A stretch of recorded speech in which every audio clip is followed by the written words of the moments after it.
Hello guys, welcome you all. Let me introduce myself without wasting any time.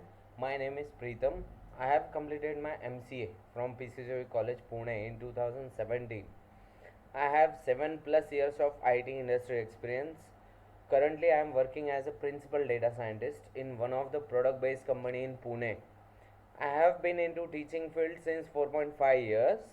So suppose till now we have taken around 80 plus batches including Python, data analysis, machine learning, data science, web development, automation testing, networking, software engineering, etc.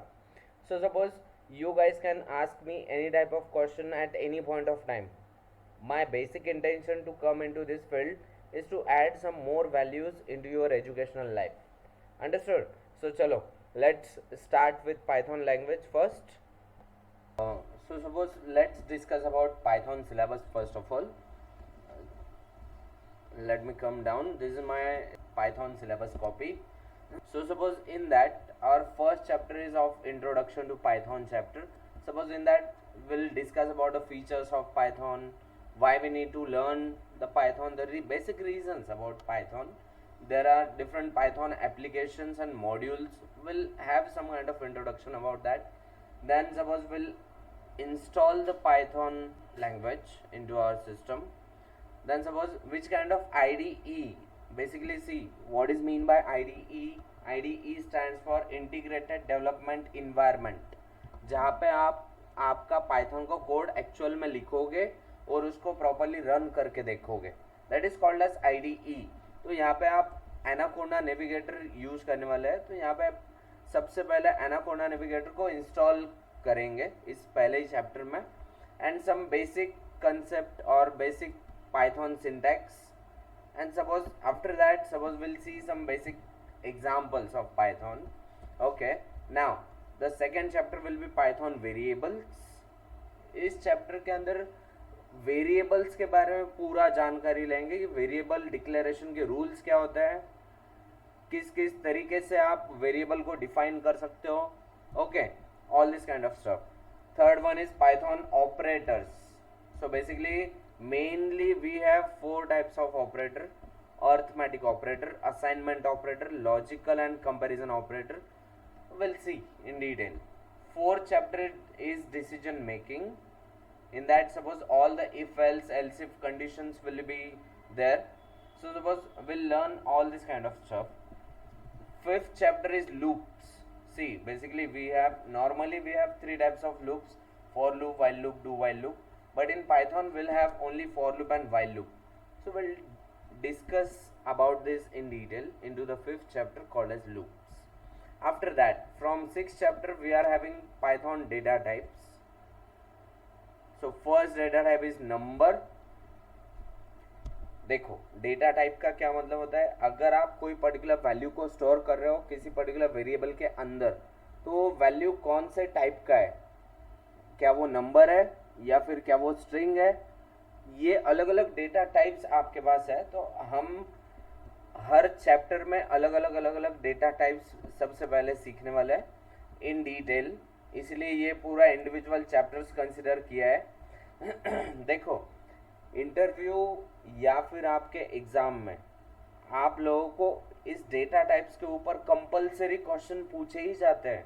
अगर आप किसी भी Python के interview के लिए जाओगे तो ऐसा कभी नहीं होगा कि आपको पाइथन डेटा टाइप्स के बारे में पूछा ही ना गया हो.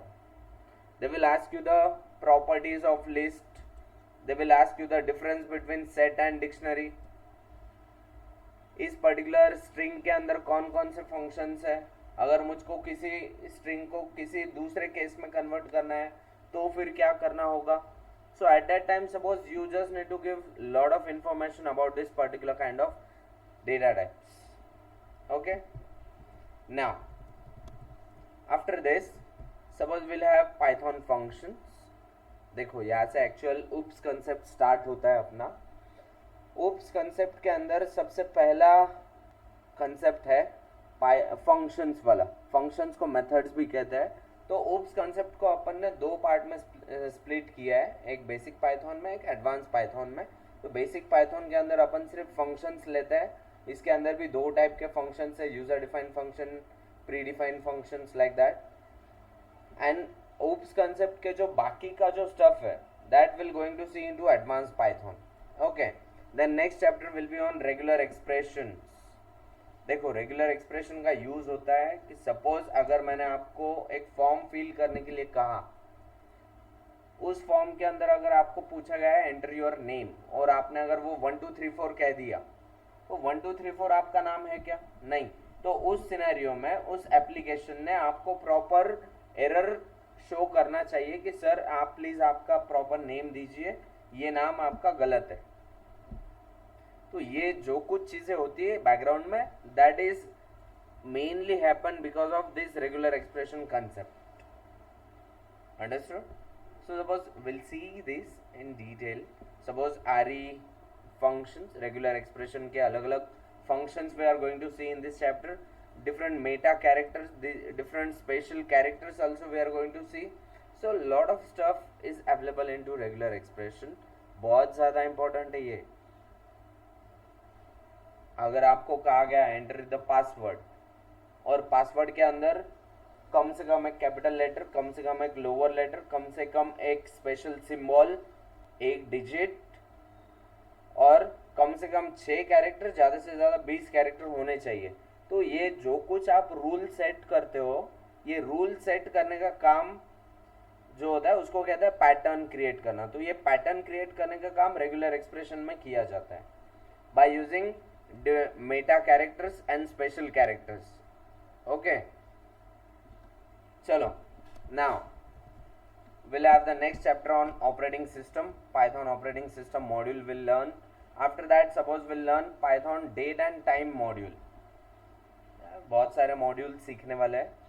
यहाँ पे डेट एंड टाइम मॉड्यूल का काम होता है कि सपोज आपका सिस्टम का जो कुछ डेट एंड टाइम है उसको वो प्रॉपरली हैंडल करेगा और जो कुछ ऑपरेशन करना है आपको perform on the basis of date and current time, you can do that kind of operation by using this kind of module.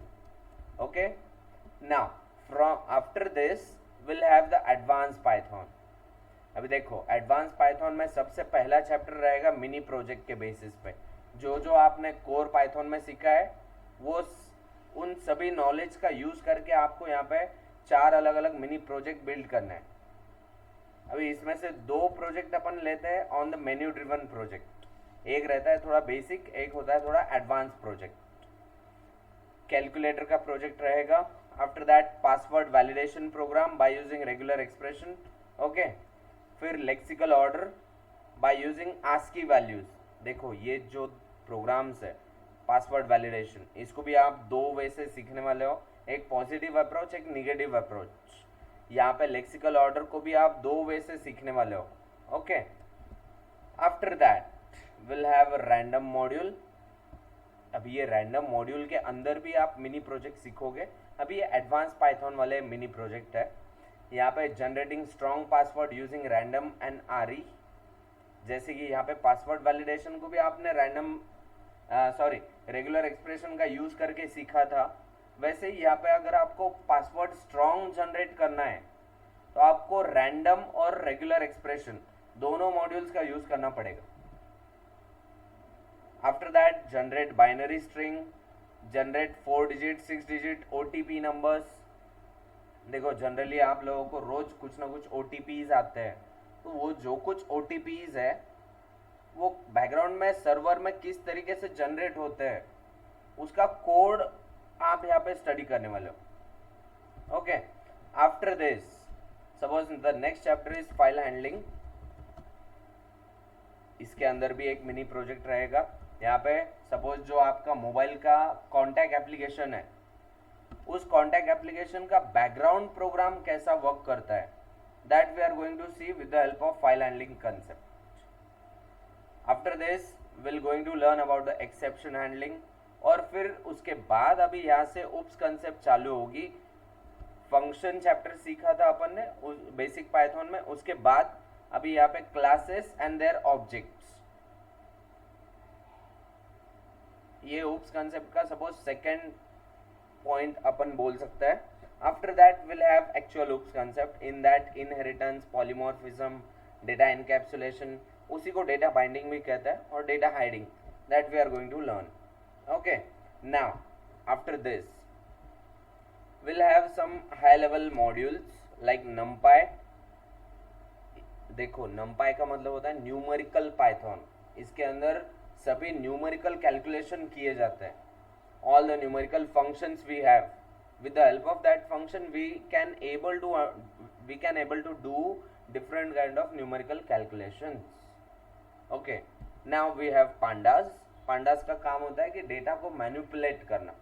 Suppose आपके पास बहुत बड़ा डेटा है in the form of Excel, CSV, TSV, PDF format, text format, whatever, no worries.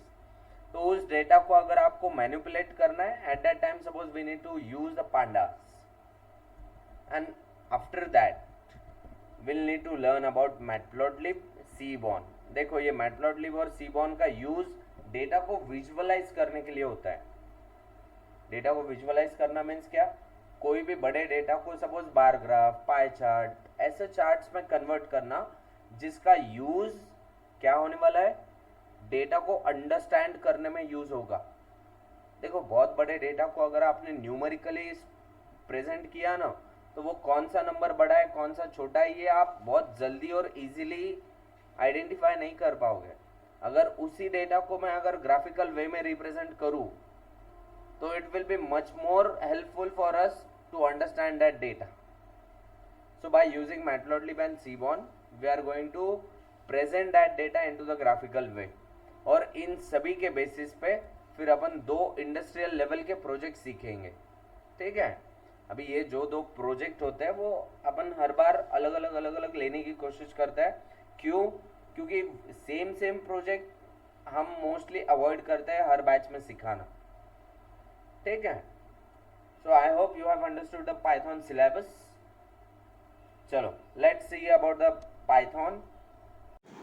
So here second point is Python is used in multiple areas such as web development, desktop application programming, data science, automation testing, machine learning, data analytics, data mining, data warehousing, etc.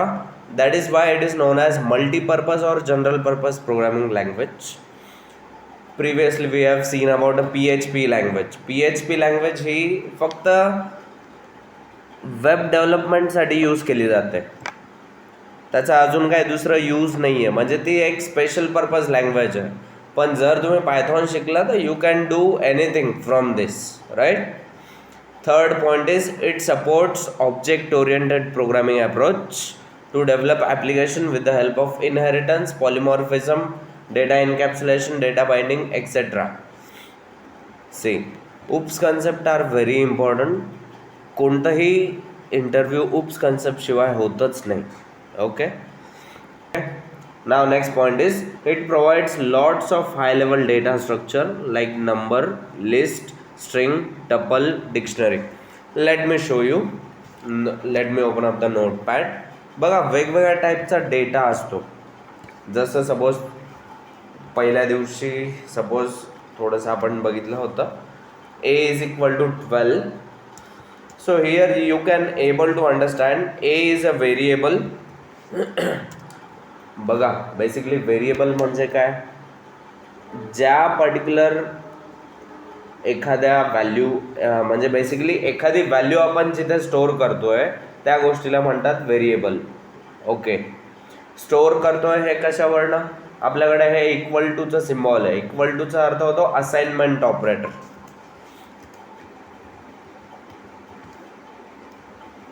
Assignment operator. Okay, and 12 is your value or you can say it's a data. या डेटाचं काही ना काहीतरी type आहे. बघा हा एक numerical type of data आहे. Okay, यामध्ये न्यूमरिकल टाईपमध्ये अजून 3 टाईप्स असतात. एक असतं इंटिजर, दुसरं असतं फ्लोट, तिसरं असतं complex. Now what is mean by integer? Integer म्हणजे अशी व्हॅल्यू ज्यामध्ये एकही डेसिमल पॉईंट नाही आहे. It's a normal value like a equal to 12. 12 is a normal integer value कारण यामध्ये डेसिमल पॉईंट नाही आहे. Does not have decimal point. Okay, that is called as integer. Next float बघा, जर मी इथं 12.5 लिहिलं तर इथं 12.5 we have the decimal point over here, so from this we can able to understand that's a float, it has decimal point, right? बघा आत्ता आपला म्हणजे पहिलंच लेक्चर आहे, एक जस्ट ओव्हरव्ह्यू चालू आहे. ओके, मे बी असं होईल की तुम्हाला काहीच नाही समजत आहे, बट दॅट इज फाईन. तुम्हाला सगळ्या गोष्टी व्यवस्थित वन बाय वन समजतील. कॉम्प्लेक्सचा अर्थ होतो real plus imaginary number. Okay, so आपल्याला आपल्या सिलेबसमध्ये कॉम्प्लेक्स डेटा टाईप नाही आहे, आपल्याला फक्त नॉर्मल इंटिजर आणि फ्लोट दोन टाईपचे डेटा टाईप्स आहेत नंबर्समध्ये. ओके, जर सपोज मी असं लिहितोय B is equal to ball, तर हे बॉल इज अ स्ट्रिंग. बघा what is mean by string.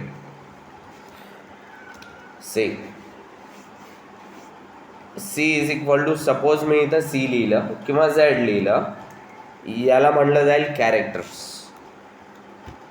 Okay, बघा मल्टिपल कॅरेक्टर मिळून जेव्हा एक वर्ड क्रिएट होतोय त्याला म्हणलं जाईल स्ट्रिंग, किंवा मल्टिपल वर्ड मिळून एक सेंटेन्स तयार होतोय, किंवा मल्टिपल सेंटेन्सेस मिळून एखादा पॅराग्राफ तयार होतोय, that all will be considered as string. Okay, single character असेल तर त्याला कॅर म्हणलं जाईल, कॅरेक्टर. अंडरस्टँडिंग. नाव सी, आपण इथे काय म्हणलं आहे, Python has lots of high level data structure. Data स्ट्रक्चरचा अर्थ काय, आता बघा डेटा टाईप्स, जसं हे नंबर हा एक डेटाचा टाईप आहे. बघा 12 हा तुमचा डेटा आहे, हा डेटा कोणत्या टाईपचा आहे, न्यूमरिकल टाईप ऑफ डेटा आहे. Ball is your data, that is a string type of data. Single z is a single character, that is a character type of data. In the same way, जर तुम्हाला एका व्हेरिएबलमध्ये multiple value store करायचे आहे, बघा आत्तापर्यंत आपण इथे B is equal to ball, C is equal to Z, single value आपण स्टोअर केली आहे सिंगल व्हेरिएबलमध्ये. जर तुम्हाला मल्टिपल व्हॅल्यू स्टोअर करायचे आहे तर तुम्हाला आयदर लिस्ट और टपल और सेट और डिक्शनरी, ह्या चारपैकी कोणतं तरी डेटा टाईप यूज करावं लागेल. बघा हे चारही डेटा टाईप आपण फार डिटेल बघणार आहे, हे इंडिव्हिज्युअल चॅप्टर्स आहे. ओके, प्रत्येकाच्या काही ना काहीतरी प्रॉपर्टीज असतात, तर आपण त्याला फार डिटेल बघणार. So we have lots of interview question on this. Python is powerful and versatile scripting language which makes application development easy and attractive. एकदम सिम्पल, सोबर आणि इझी टू यूज असे ॲप्लिकेशन बनवायचे आहे तर you should use the Python. Okay.